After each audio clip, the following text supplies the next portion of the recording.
Pete Exet entró a esa audiencia como un hombre que creía que ya tenía el puesto asegurado. Las cámaras estaban encendidas, la sala estaba llena y, desde su lado, el plan parecía simple: mantenerse tranquilo, mostrarse seguro y sobrevivir a las preguntas difíciles.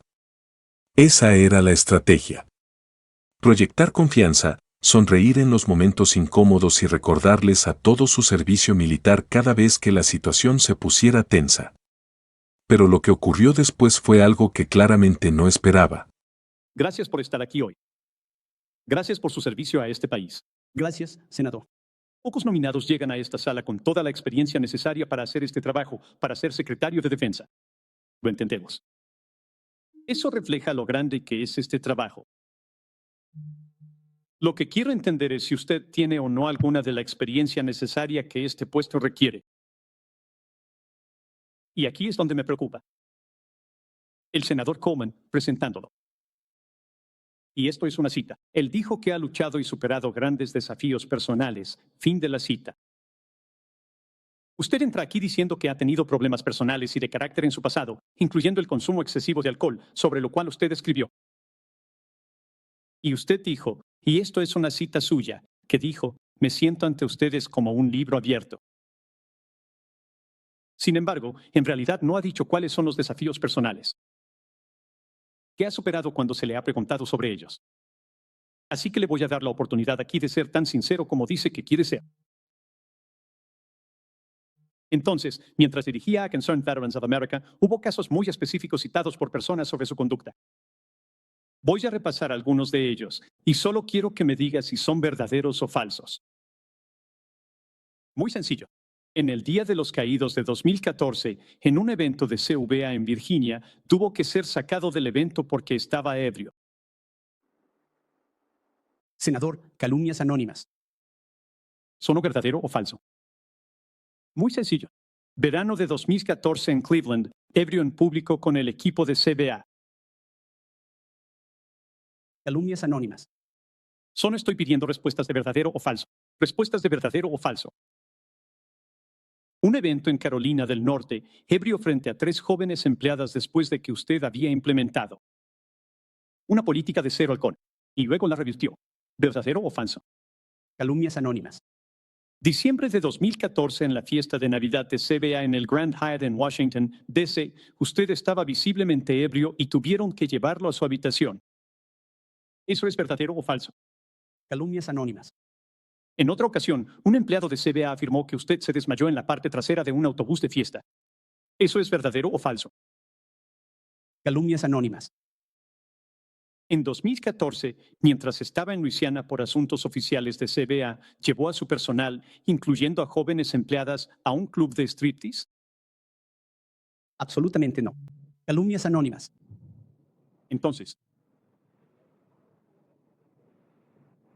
¿es cierto que la organización llegó a un acuerdo financiero con una empleada que afirmó estar en un club de striptease contigo?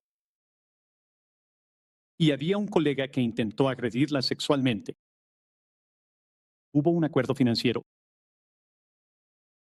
Senador, yo no estuve involucrado en eso. No sé cómo se desarrolló esa situación. Pero entiende, hubo un acuerdo financiero para una joven empleada que acusó a otro miembro de la organización, no a usted, de agresión sexual en un club de striptease. Tenemos múltiples declaraciones oficiales que se refieren a eso. Pero usted afirma que no estaba allí cuando eso ocurrió. Absolutamente no. Ahora, el comportamiento que mencioné, si es cierto, cree que este comportamiento de embriaguez, ir a este tipo de lugares, que las mujeres en su equipo se sientan tan incómodas que tengan que presentar este tipo de denuncias de acoso, cree que esto es un comportamiento apropiado para un líder. Senador, la inmensa mayoría de cualquiera que haya trabajado para mí, incluidas las declaraciones oficiales que se han presentado a este respecto, con su nombre en ellas, en los registros oficiales, hombres y mujeres que trabajaron conmigo todos los días, son abrumadora preponderancia de la evidencia. Eso da fe de mi liderazgo y profesionalismo al frente de That's for Freedom y de Veterans for America. El liderazgo de estas organizaciones de veteranos ha sido completamente cuestionado. Eso hizo un trabajo fantástico. Señor, Exet, ni siquiera voy a entrar en las acusaciones. Y gestionamos nuestro. Libros financieros con integridad en todos los aspectos. ¿Cuántas personas? Todos los que dirigen la campaña. Sí. Tienen tiempo limitado. No voy a entrar en las acusaciones que provienen de Fox News. Ahora, aquí tienen a algunos de sus colegas de Fox News. Existen múltiples acusaciones en su contra relacionadas con el consumo de alcohol en el trabajo. Todas anónimas, todas falsas, todas refutadas por mis compañeros con los que trabajé durante 10 años. A las 6 de la mañana, hasta las 9 p.m. Y. Todo lo demás. El desafío aquí para mí. Señor, Exet, es que cuando se habla de desafíos personales y usted ha admitido tener problemas con el consumo excesivo de alcohol, es difícil. Es como tratar de cuadrar el círculo aquí. Es algo bastante difícil de hacer. Déjeme preguntarle si me quedan como 90 segundos aquí. Si tuviera que responder estas preguntas sobre agresión sexual en su contra y su consumo de alcohol y su conducta personal, habría sido diferente si estuviera bajo juramento. Senador, lo único que señalo son las acusaciones falsas en mi contra. Está bien, entiendo que no quiere responder esa pregunta. Lo dejo así. Entré a esta audiencia esta mañana preocupado porque usted no ha demostrado un liderazgo adecuado en sus funciones civiles. Y este es un mundo peligroso en el que vivimos, y Estados Unidos no puede permitirse un secretario de defensa que no esté preparado para esa misión. Me voy a ir con preocupaciones sobre su transparencia. Usted dice que ha tenido problemas personales en el pasado, pero cuando se le pregunta sobre esos mismos problemas, culpa a una campaña de difamación anónima. Incluso cuando muchas de estas acusaciones no son anónimas, ¿cuál es la verdad? ¿Ha superado problemas personales o es usted el objetivo de una campaña de difamación? No pueden ser ambas cosas. Me queda claro que no estás siendo honesto con nosotros ni con el pueblo estadounidense, porque sabes que la verdad te descalificaría para obtener el puesto. Y por muy preocupantes que sean cada una de estas acusaciones específicas que justifican la descalificación, lo que me preocupa tanto a mí como a ustedes es la idea de tener un secretario de defensa que no sea transparente. Gracias, señor presidente. Devuelvo mis 2 segundos. Gracias, senadora Kelly. Porque cuando comenzaron las preguntas, no se quedaron en política de defensa, presupuestos militares o preparación del ejército. La audiencia se convirtió en una prueba brutal de su credibilidad, de su juicio y de si realmente se le podía confiar uno de los cargos más poderosos del mundo, y la persona que provocó ese momento fue Mark Kelly. Este no era otro senador leyendo una lista de preguntas preparadas. Kelly es un expiloto de combate de la Marina, exastronauta y alguien que entiende perfectamente cómo se ve el liderazgo bajo presión. Así que, cuando comenzó a hablar, el ambiente cambió de inmediato. Se podía sentir. Esto ya no era una audiencia rutinaria de confirmación. Era un desafío directo de alguien que había pasado su vida en situaciones de alto riesgo y que quería saber si Pete Hegseth tenía la disciplina, el carácter y la transparencia necesarios para dirigir el Pentágono. Y Kelly dejó algo claro desde el principio: este cargo es demasiado importante para respuestas vagas. Comenzó reconociendo algo que la mayoría ya sabe. Muy pocos nominados llegan perfectamente preparados para dirigir el Departamento de Defensa. Es uno de los trabajos más difíciles del gobierno. El Pentágono es enorme. Lo que está en juego es global. Cada decisión puede afectar guerras, alianzas y la vida de militares en todo el mundo. Así que Kelly dijo lo que muchos estaban pensando: nadie espera perfección. Pero sí importa la honestidad, el criterio y la capacidad de liderar bajo presión, y ahí fue cuando cambió el tono, porque en lugar de hablar de estrategia militar o de planes futuros, Kelly fue directo a la parte del historial de Hegseth que más dudas había generado. Su conducta personal. Su historial como líder. Su comportamiento mientras dirigía organizaciones de veteranos. Y desde el momento en que Kelly empezó a mencionar detalles específicos, la audiencia dio un giro total. Kelly le recordó a la sala que el propio Hegseth se había descrito como un libro abierto. Hegseth había reconocido públicamente que tuvo problemas con el alcohol en el pasado. Había hablado de haber superado desafíos personales. Esa era parte de la historia que estaba presentando, la de alguien que tuvo dificultades, aprendió y salió fortalecido. En papel, suena como una historia de redención. El tipo de historia que en Washington suele gustar, pero el punto de Callie era simple: si vas a presentarte como alguien que superó problemas personales, entonces tienes que estar dispuesto a responder preguntas sobre cuáles fueron realmente esos problemas, y ahí fue donde todo empezó a complicarse. Callie comenzó a repasar una serie de incidentes reportados durante el tiempo en que Exet dirigía organizaciones de defensa de veteranos. No los presentó como chismes. Los presentó como preguntas sobre liderazgo y conducta. Citó fechas, lugares, eventos específicos, señalamientos concretos, no acusaciones generales.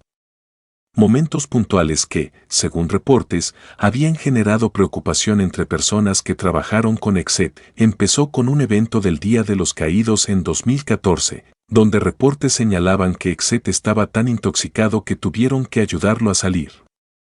Luego pasó a otro evento en Cleveland ese mismo año. Después Carolina del Norte. Luego una fiesta de Navidad en Washington. Después un incidente en un autobús de fiesta.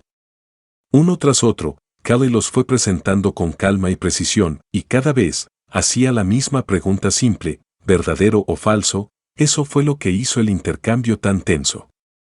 Callie no estaba pidiendo un discurso. No le estaba dando espacio para desviar. Le estaba pidiendo respuestas directas, pero esas respuestas directas nunca llegaron. En lugar de eso, Exet se refugió una y otra vez en la misma frase: ataques anónimos. Ese se convirtió en su escudo. Cada acusación, cada pregunta incómoda, cada momento que podía haberlo obligado a responder con claridad, fue respondido con alguna versión de lo mismo: falso, campaña de difamación, ataques anónimos. Ahora bien, para ser justos, acusaciones hechas en una audiencia no son lo mismo que hechos probados.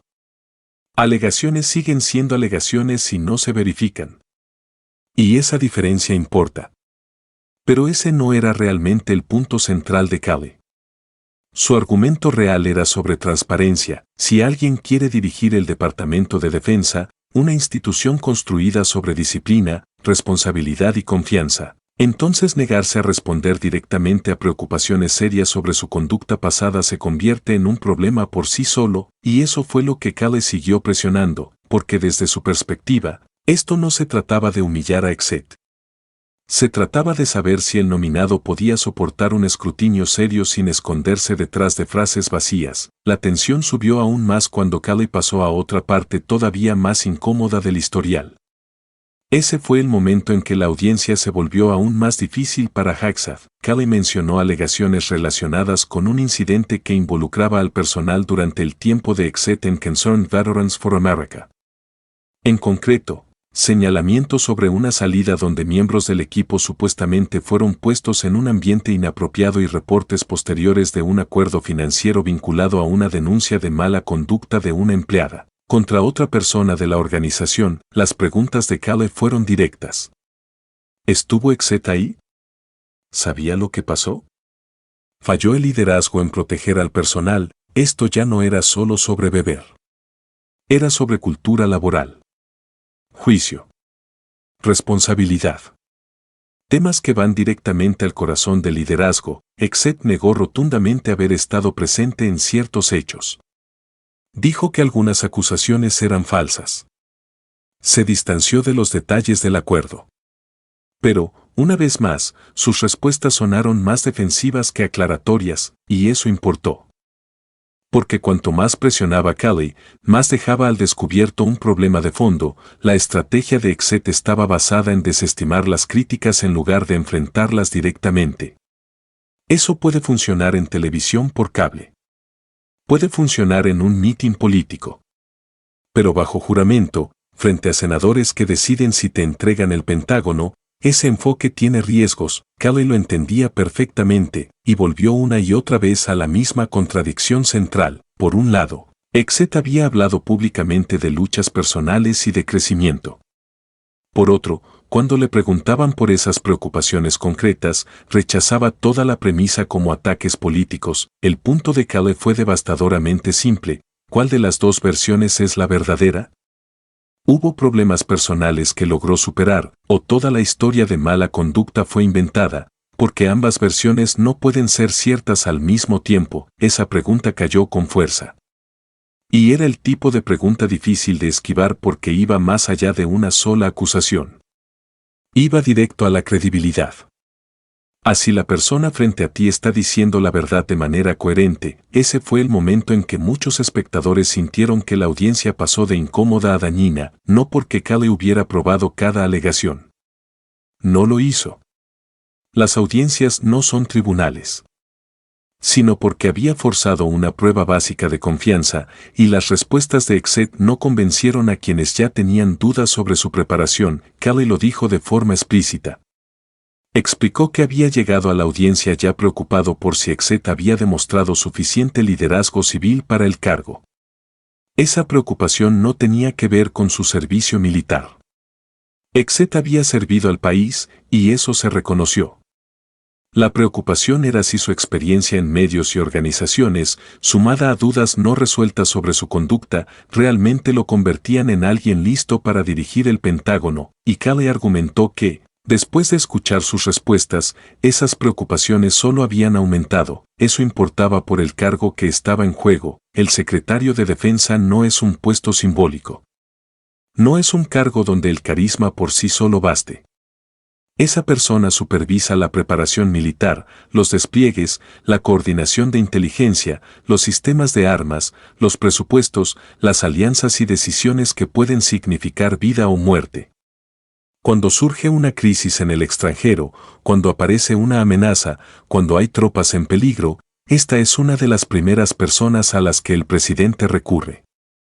Así que Caleb estaba haciendo un argumento mucho más grande que Pete Hegseth como individuo, estaba advirtiendo sobre lo que ocurre.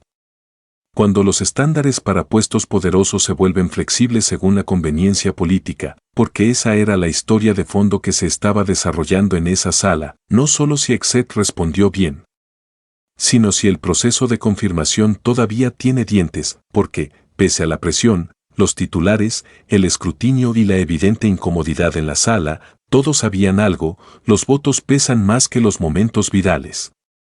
Esa es la parte que más frustró a mucha gente, una audiencia de confirmación. Puede parecer dramática. Las preguntas pueden parecer explosivas. Los senadores pueden lanzar frases que dominan las noticias. Pero al final, lo que importa es si suficientes senadores están dispuestos a romper con su partido, y en el caso de Exet, esa siempre iba a ser la verdadera prueba. Los partidarios de Exet argumentaron que estaba siendo atacado injustamente. Dijeron que sus críticos estaban usando viejas acusaciones y señalamientos no verificados para destruir a un nominado que amenazaba al sistema tradicional.